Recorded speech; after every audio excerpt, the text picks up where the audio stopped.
everyone, welcome to our Talkies, the Anjana Kumar show, and I am your host Anjana Kumar. Today we're discussing a very important topic on how is your mental health. And joining me in our first episode, which is titled When to Seek Help, is Dr. Akriti Mahendra. She's a clinical psychologist, as well as Akash Chetwani, who's a financial consultant. So I'll start with you, Doctor. Tell us about how tricky is it, to firstly diagnose, if there is a mental issue, whether there's a mental concern with either oneself or one's loved ones. So how tricky can that be? Hi everyone. Thank you, Anjana, for asking this question. It is a very important question to understand, and it is very important for us to see that when and how to seek help. So it always starts with these subtle symptoms. Maybe you are feeling sad at times. Maybe you are not happy in whatever you are doing, and you are feeling palpitation, you're having heart rate increased all of the sudden, then you have a lot of sweating happening. There are a lot of signs what we see. It starts with the very subtle symptoms, but if it's hampering your daily routine, if it is creating problem in everything what you do, is the time when you should think and ask yourself, is it something wrong with me? Why am I getting agitated? Why am I getting irritable all of the sudden? Like when you come back from office and then all of a sudden you step into your house and you start shouting, you start getting irritated on your children, on your husband, and you are agitated all the time. You're not having good night's sleep. You're not eating proper food. So this is the time you should ask yourself, there is something going on in my subconscious level which is affecting my conscious level. So it is very important for us to have your own understanding about yourself. And if that person is not that aware, sometimes we can even push away, and also considering that mental health is a taboo. So acceptance is not happening whether with oneself. Awareness is not there as well. So then what happens then? So in this case, it generally happens. I won't say that this won't happen or this doesn't happen. It's when the family members are the one who play a crucial role in this. Your loved ones, your partners, your friends, they will make you understand that I think something is not going right. But sometimes we, as in human beings, we don't take it in a positive way. We say nothing is wrong with me. It's just I'm overworked. But this is the time when we need to realize that when we are overworked, the symptoms what we are looking can also cause some kind of mental health issues later. So our loved ones and the family members are the first one who can tell you, and you should acknowledge as a person. So this is very important that if somebody is telling you, acknowledge it. That takes my attention actually to Akash, because it's a very, very valid point that you made, Doctor. And if I can just reintroduce Akash here. So his uncle, Chetan Tekwani, is such a warrior, I would say. He's had mental health issues, severe mental health issues.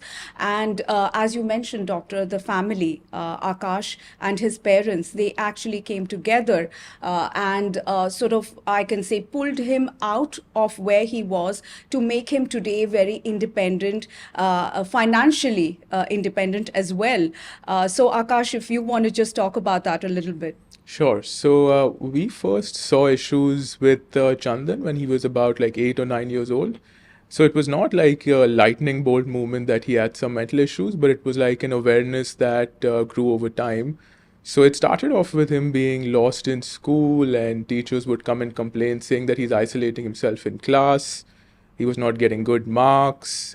He would just randomly start getting into fights with some of his friends. But we would just brush it off as, him just being lazy or him not being interested. And then, as time wore on, things started getting worse. And I think the turning point was when his dad, so my granddad, passed away at 17.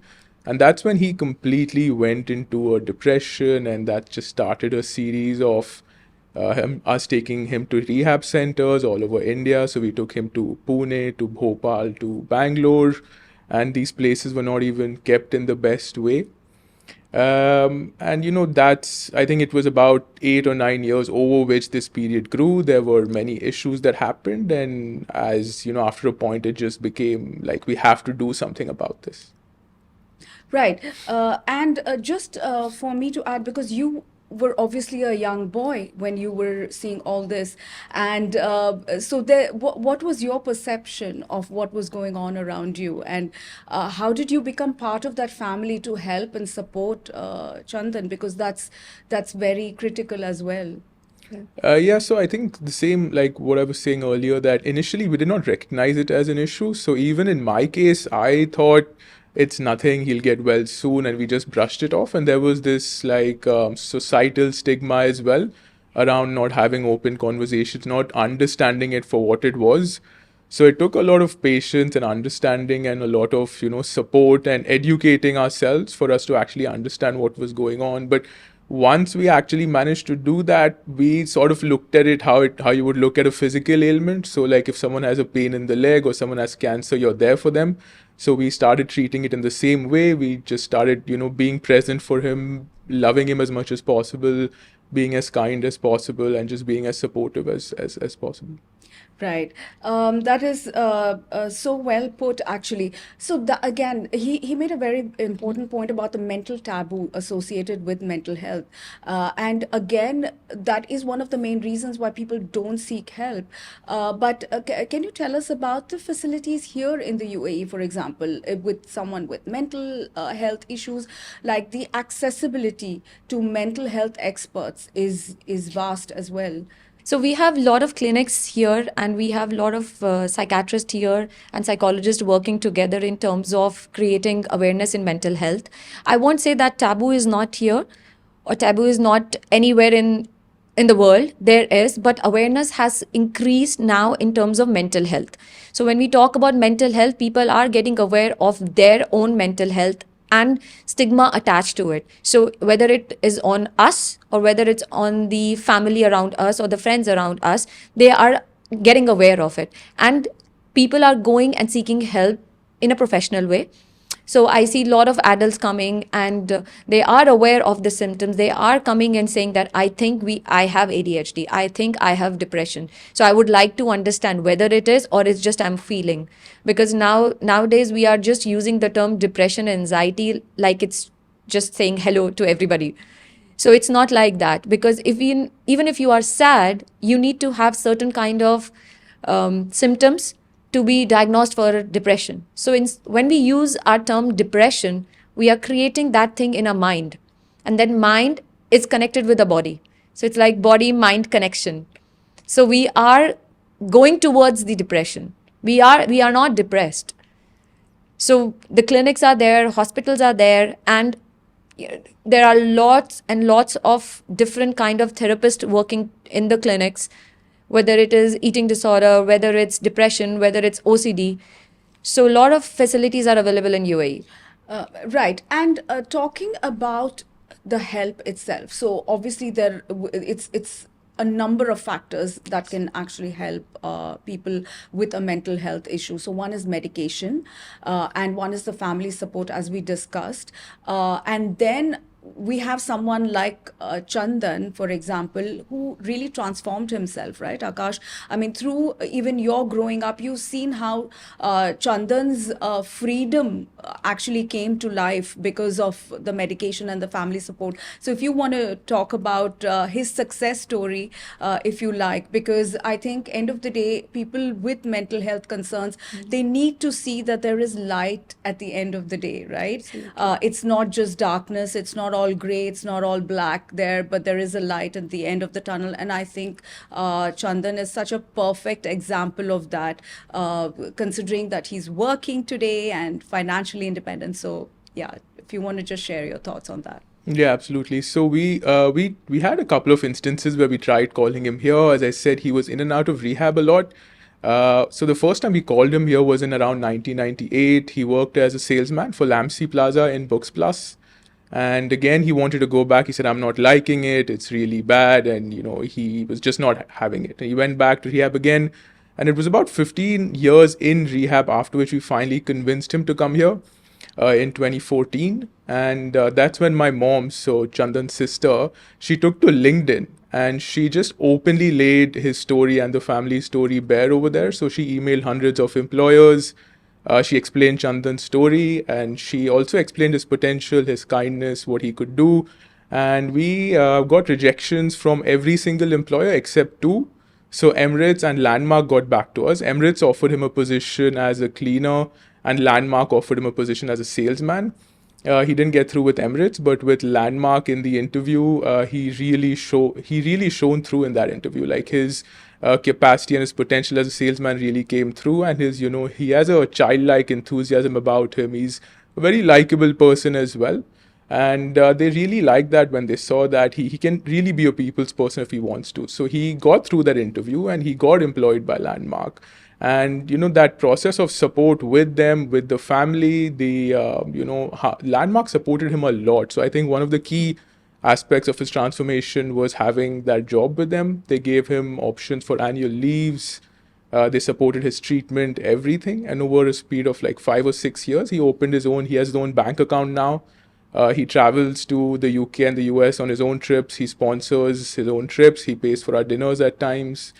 And I think the whole process, it took a bit of time, but like our family and Landmark really helped that transformation, and we could really see him in a better light now. So his transformation happened after nearly 2 decades, right? He Yes, suffered yes, literally 2 decades. yes. Today, is he still on medication, and has the dosage come down? And so how does he upkeep his mental health? He started with about 17 tablets a day, and he was about 100 or 102 kgs when he first came. Now he's on 2 tablets, and now that's come down. His weight has come down by 15 to 20 kilos. Right. So it's been like a whole whole transformation, right? And he could not have obviously done that if the family did not have belief and faith in him. So that again comes to the fact that the family needs to lend that support and be patient in that journey of the mental health, in severe mental health issues. So it's the positive environment which makes you feel happy, which makes you feel peaceful. Right. And when you are peaceful, your mind is peaceful. So when it comes on the support, first of all, it is very important for us as a family to understand what is going on. When we psychoeducate ourselves about something, we read about it, we ask about what is happening, is anybody suffering the same, or we go to a doctor and ask what is wrong. So we are educating ourselves. Once we are educating ourselves, that's the time when we can help somebody who is in need. So understanding something is happening and then seeking help and helping the person who needs is the most important thing. Positive environment, being always there. It's not possible being always there, but when we say that we are there, the person understands that there is somebody if I need help. By saying this also create a lot of positivity to other person. Right. And you do see obviously a varied degrees of mental concerns. And so we've seen in the case of Chandan that even a severe mental concern can lead to something positive. So would you just attribute that to like advancement in science, the medication, of course, family support and everything, but it's also will of the individual as well, which I think is so important that they should, like you mentioned, he was positive. So I guess positivity from within is something that everyone should cultivate, even like children growing up. I think parents have a responsibility as well to give that positive nurturing, right, to children. So it is also the individual differences. So as an individual, as your personality, if you are very strong and you are determined to get something, you will be able to get. But like I said, every mental disorders are different. Mental illnesses are different. Sometimes you don't have that insight that something is going on. Sometimes you have that insight. When you have an insight, you work for it. When you don't have insight, you will not understand what is happening. And that question mark will always remain. No matter how much we try to explain to that person, that insight won't come. It depends on the individual differences also. So there are cases where I see in the clinic when a person comes to me and say that I have anxiety towards something, say maybe performing somewhere or going for a meeting. There is a constant anxiety and I fail no matter what I do. So when the person have insight, you work for it. So slowly we make that person get aware of it, and then slowly we desensitize that person towards doing something what he or she have anxiety for. So it is all about the individual differences and what are we looking for. Right. Nice. Akash, do you want to give one final message to families who have, a member with mental illness? Do you have a last message to give them? Yeah, I think just show up for them, be there for them, talk about it openly, share your stories openly, have compassion, have love, have understanding, and understand their own worth and potential. Right. On that note, we close this episode. Thank you very much for watching this episode. We're back with another episode on mental health, so do wait for that. For now, it's Anjana Kumar signing off.